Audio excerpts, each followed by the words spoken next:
ഇനി ഇതിൽ ആവശ്യമായിട്ടുള്ളത് ഒരു പൊളിറ്റിക്കൽ ഡിസിഷനാണെന്ന് ഞാൻ മനസ്സിലാക്കുന്നു. ഒരു രാഷ്ട്രീയ തീരുമാനം, കേരളത്തിന് എയിംസ് വേണോ വേണ്ടയോ എന്നുള്ള രാഷ്ട്രീയ പൊളിറ്റിക്കൽ ഡിസിഷനാണ് അവിടെ പെൻഡിങ് ആയിട്ടുള്ളത് എന്ന് ഞാൻ മനസ്സിലാക്കുന്നു. അപ്പോൾ അത് കേരളത്തിന് ആവശ്യമാണ്. ആ ആവശ്യത്തിൽ അനുകൂലമായ തീരുമാനം എത്രയും പെട്ടെന്ന്, നമ്മൾ എത്ര നാളായി, എത്ര വർഷങ്ങളായി നമ്മളിത് പറയുന്നു, ആവശ്യപ്പെടുന്നു. അപ്പോൾ അത് എത്രയും പെട്ടെന്ന് അതുണ്ടാകണമെന്നുള്ളത് തന്നെയാണ്. ഞാൻ പറഞ്ഞ വാക്കുകളിൽ അതുണ്ട്. 2 എയിംസ് ഒരു സംസ്ഥാനത്തിന് കൊടുക്കാമെങ്കിൽ എന്തുകൊണ്ട് കേരളത്തിന് ഒരു എയിംസ് അവകാശപ്പെട്ടതാണല്ലോ, ഒരു എയിംസ് കേരളത്തിന് ലഭിക്കേണ്ടതാണ്. അപ്പോൾ കേരളത്തെ മാറ്റി നിർത്താനായിട്ട് പാടില്ല. ഞാൻ ബഹുമാന്യനായിട്ടുള്ള ഇപ്പോഴത്തെ കേന്ദ്ര ആരോഗ്യ വകുപ്പ് മന്ത്രി വളരെ പോസിറ്റീവായിട്ടാണ് അദ്ദേഹം പ്രതികരിച്ചത്.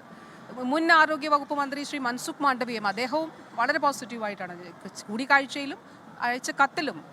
അപ്പോൾ മുൻ ആരോഗ്യമന്ത്രി പറഞ്ഞത് definitely Kerala deserves one AIIMS എന്നുള്ളതാണ്. ഒരു എയിംസ് കേരളത്തിന് അത് കേരളം അർഹിക്കുന്നുണ്ട്, അവകാശപ്പെട്ടതാണ് എന്നുള്ളതാണ്.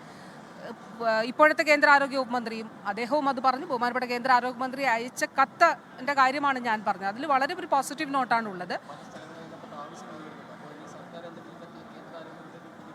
ഇല്ല, ഇതിൽ കേന്ദ്രം ആവശ്യപ്പെട്ട കാര്യത്തിൽ നമ്മളൊരു ഈ കാര്യം അറിയിച്ചതിൽ കേന്ദ്ര ആരോഗ്യ മന്ത്രാലയത്തിന്, ധനമന്ത്രാലയത്തിന് കൈമാറി എന്നുള്ളതാണ്. നമുക്ക് ഔപചാരികമായിട്ട് നമുക്കത് മാത്രമേ അറിയുള്ളൂ. ഞാൻ ഒരു കാര്യമേ പറയുന്നുള്ളൂ, ഇങ്ങനെയുള്ള തർക്കങ്ങൾ കാരണം, ആ തർക്കങ്ങൾ കാരണം കേരളത്തിന് എയിംസ് നിഷേധിക്കപ്പെടാനായിട്ട് പാടില്ല. അതിലൊരു പൊളിറ്റിക്കൽ ഡിസിഷനാണ് പെൻഡിങ് ആയിട്ടുള്ളത്. ആ ഒരു രാഷ്ട്രീയ തീരുമാനം കേന്ദ്രത്തിൻ്റെ ഭാഗത്തു നിന്ന് ഉണ്ടാകണം. കേരളത്തിന് എയിംസ് വേണം എന്നുള്ളത് സംബന്ധിച്ച്, കേരളത്തിന് എയിംസ് വേണം എന്നുള്ളത് കേരളത്തിൻ്റെ പൊതുവായ ആവശ്യമാണ്. ആരോഗ്യമന്ത്രി വീണ ജോർജ് എയിംസ് വിഷയത്തിൽ പ്രതികരിക്കുകയായിരുന്നു. എയിംസ് കേരളത്തിന് വേണം എന്നുള്ള കാര്യം നിസ്തർക്കമാണ്. ഈ BJPക്കുള്ളിലെ ഭിന്നതകളിൽപ്പെട്ട് കേരളത്തിന് കിട്ടാനുള്ള എയിംസ് കാലാകാലങ്ങളിൽ എത്രയോ വർഷങ്ങളായി പറയുന്നതാണ്. ഇപ്പോഴും അത് കിട്ടുമെന്ന ഉറപ്പ് നമുക്കില്ല. അതിനിടയിലാണ് ഏത് ജില്ലയിൽ വേണം എന്നുള്ള ഒരു സാങ്കല്പിക ലോകത്തെ തർക്കം BJPക്കുള്ളിൽ നടക്കുന്നത്. ആ തർക്കം കാരണം ഇനി എങ്ങാനും കിട്ടുകയാണെങ്കിൽ ആ പോസിബിലിറ്റി ഇല്ലാതാക്കി കളയരുത് എന്ന് പറയുകയായിരുന്നു വീണ ജോർജ്.